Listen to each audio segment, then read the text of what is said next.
जय जय राम। सादर नमन परम प्यारे राम, परम पूज्य गुरुजन, परम दिव्य आत्माएं और आप सबके मंगल आशीष लिए परमेश्वर कारण कृपा करके अपने श्री चरणों में लेके आए हैं। उनका बारंबार धन्यवाद, अनंत अनंत बार धन्यवाद, अनंत बार धन्यवाद। गुरुजनों की कारण कृपा से वे अपने श्री चरणों में लेके आते हैं मन के रूपांतरण में।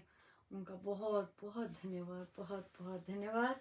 आज हमारा न्यू ईयर है हम सबको बहुत बहुत बधाई और परमेश्वर कृपा करें कि सब पर अनंत अनंत कृपा बरसे, उनके स्पर्श हम सबको मिले और हमारा जीवन सफल हो।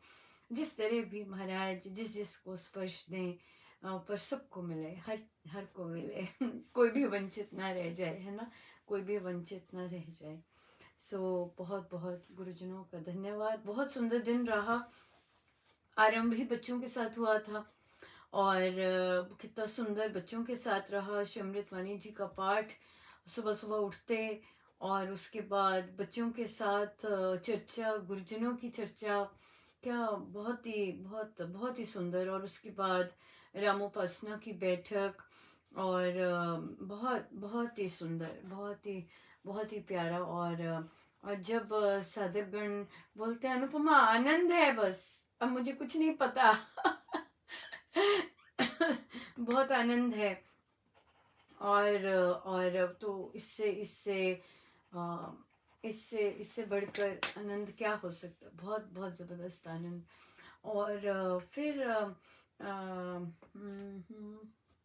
हाँ, विजिट किया, एक रामोपासना को विजिट किया और बहुत अच्छा रहा। बहुत सुंदर चर्चा चली और वो भी बहुत बहुत भारी कृपा रही न्यू ईयर पे इतनी सुंदर विजिटिंग हुई, चर्चा हुई और बहुत बहुत कृपा है, बहुत कृपा है। वो हो गया, हमने कर दिया। अब आज जो संडे को रामोपासना की बैठकें लाइव हुआ करेंगी गुरुजनों की कृपा से और हम चर्चा किया करेंगे इस तरह से। मेरे मन में आ रहा था कि लाइव आना ज़रूरी है। हम ऐसे ही स्केड्यूल से पीछे उसके पीछे चर्चा कर लेते हैं। फिर अगर चिंतन किया जाए तो जो टॉपिक्स हम अभी लेंगे रामोपासना का, वो हमने केवल पहले चैप्टर पे ही फोकस किए हैं और अधिक आगे नहीं गए। तो इन ग्रुप्स को आके जिनका स्केड्यूल बना है उससे हम डिफरेंट डिफरेंट टॉपिक्स को ले सकेंगे। और पहले तो हुआ था कि जो भी सेम टॉपिक का है कर रहे वे ही आए, वे ही पधारे। पर फिर हुआ कि नहीं, अलग अलग ग्रुप अपने अपने ग्रुप के साथ ही आए और उनको डेट उसी तरह दे दी जाएगी। इसलिए हम लोग देखते हैं कैसे चलता है और महाराज का सुझाव तो हम लोग उस तरह चलेंगे। बहुत सत्संग मिले उसके पश्चात सत्संग मिले, यहाँ के यूएस के सत्संग मिले, बहुत आनंद रहा। महाराज के प्रवचन फिर से सुनने को मिले और कई जगह इतने सुंदर सुंदर भजन हुए, महाराज का संदेश भी सुनने को मिला। बहुत ही कृपा। और इसी के बीच किसी का इतना सुंदर काइंड जेस्चर जो कि छू गया बिल्कुल, और इतना अच्छा लगा कि परमेश्वर इतने सुंदर आत्माओं के साथ संग करवाते हैं। बहुत ज्यादा अच्छा लगा। और मुझे नहीं लगता मैं इतनी ज्यादा वैसे इतनी काइंड और सेंसिटिव हो सकती हूँ, बट जब दूसरे डेमोन्स्ट्रेट करते हैं किसी के लिए, और इट वॉज ब्यूटिफुल, बहुत सुंदर लगा। महाराज का ही बहुत बहुत धन्यवाद कि महाराज याद करते हैं और कैसी कृपा बरसाते हैं कि सब अंदर हिल जाता है बहुत ही सुंदर, बहुत ही प्यारा। बस धन्यवाद ही है इसके अलावा कोई शब्द ही नहीं मिलता महाराज के लिए, गुरुजनों के लिए, प्रभु के लिए कोई शब्द आता ही नहीं। क्या धन्यवाद, धन्यवाद महाराज, धन्यवाद, बहुत बहुत धन्यवाद। एक और चीज हुई, बच्चों के लिए भजन का एक भजन सीखने का एक ग्रुप बना और बच्चे वहां पर भजन सीखेंगे। उसका भी जैसे सुंदरकांड जी का कोर्स कंटेंट था, इसी तरह भजनों का भी महाराज ने कोर्स कंटेंट झोली में दिया और बच्चे उस तरह के सीखेंगे, जैसे कि स्वामी जी महाराज के भजन उसमें आएंगे, फिर गुरुजनों के भजन जी की, जिसमें गुरु से प्रेम, गुरु आराधना, इस तरह का भजन, क्योंकि बहुत प्यार करते हैं बच्चे। आप देखते हैं कैसे भजन कहाँ कहाँ से लाते हैं अगर जो आते हैं। और फिर जनरल जैसे भी प्रार्थनामय कोई भजन होती ही प्रार्थना है। सो ये भजन का बहुत मजा आया। जैसे पोस्ट डाला तो अभी उसमें बच्चे लिखा था, बट साल नहीं लिखा था, तो कुछ एक दो साधक झट से ग्रुप में आ गए। अब मैं हंसी, तो फिर मैंने उसे ठीक करके लिखा कि 7 से 16 वर्ष तक के बच्चे, और ज्यादा छोटे नहीं लिए। मदर्स तो इंटरेस्टेड होती हैं डेफिनेटली, पर बच्चों को शब्द बोलना, प्रोनाउंसिएशन, वो सब हो जाता है, मुश्किल होता है उन्हें याद करना। तो 7 साल के बच्चे अच्छा कर रहे हैं, तभी डाला। तो कहते हैं हम भी तो बच्चे हैं। कहाँ, बच्चे तो हैं हमारे आज के, बट 7 से 16 वर्ष के नहीं है। इसलिए बच्चे आए, हाँ बॉयज भी आए, बॉयज आई थिंक बॉयज आए काफी। बहुत अच्छा लगा, बहुत ही अच्छा लगा। और अच्छा है, गाएं और महाराज के श्री चरणों में अपनी सेवा अर्पण करें, बहुत ही अच्छा रहेगा, बहुत ही सुंदर। हम करते हैं अपना धन्यवाद के साथ ही गुरुजनों के श्री चरणों में अपना अर्पण, हर चीज उनकी, और कैसे कैसे आइडियाज देते हैं, कैसे कैसे लेके जाते हैं। I mean it's just beyond everything. बहुत ज्यादा बियॉन्ड एवरीथिंग है, बहुत ज्यादा।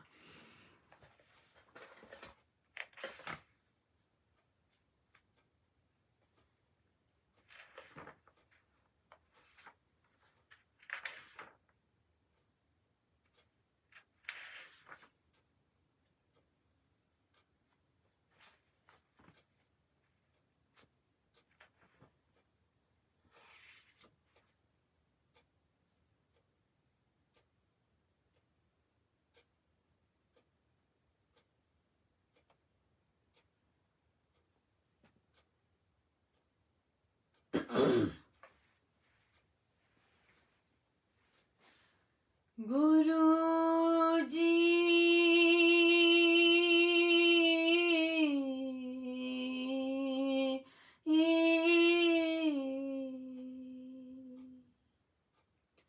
गुरु जी मैं तो एक निरंजन द्याऊं जी, द्याऊं जी, दूजे के संग नहीं जाऊं जी, जाऊं जी, जाऊं जी, जाऊं जी, जाऊं जी, जाऊं जी। गुरु जी मैं तो एक निरंजन ध्याऊं जी, ध्याऊं जी, दूजे के संग नहीं जाऊं जी, जाऊं जी, जाऊं जी, जाऊं जी, जाऊं जी, जाऊं जी। दुख ना जानू जी मैं, दर्द ना जानू जी, दुख ना जानू जी मैं, दर्द ना जानू जी, ना कोई वैद बुलाऊं जी, बुलाऊं जी।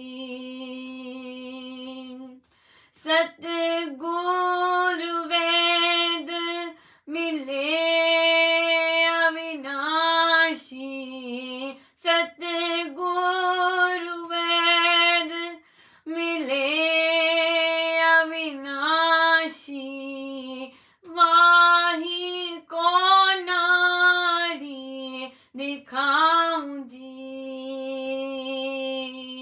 दिखाऊं जी। दूजे के संग नहीं जाऊं जी, जाऊं जी, जाऊं जी, जाऊं जी, जाऊं जी, जाऊं जी। गुरु जी मैं तो एक निरंजन ध्याऊं जी, ध्याऊं जी। गंगा न जानू जी मैं, जमुना न जानू जी, गंगा न जानू जी मैं, जमुना न जानू जी, ना कोई तीरथ नहाऊं जी, नहाऊं जी।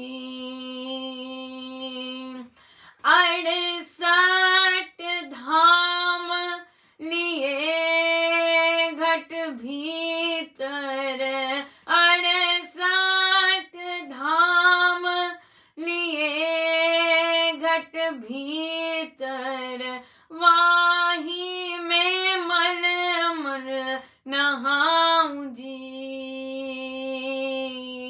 नहाऊं जी। दूजे के संग नहीं जाऊं जी, जाऊं जी, जाऊं जी, जाऊं जी, जाऊं जी, जाऊं जी। गुरु जी मैं तो एक निरंजन ध्याऊं जी, ध्याऊं जी। दूजे के संग नहीं जाऊं जी, जाऊं जी, जाऊं जी, जाऊं जी, जाऊं जी, जाऊं जी। कहे गोरखनाथ सुनो रे मछिंदर, कहे गोरखनाथ कहे सुनो रे मछिंदर, जोत से जोत मिलाऊं जी, मिलाऊं जी। सतगुरु की मैं शरण गए से, सतगुरु की मैं शरण गए से,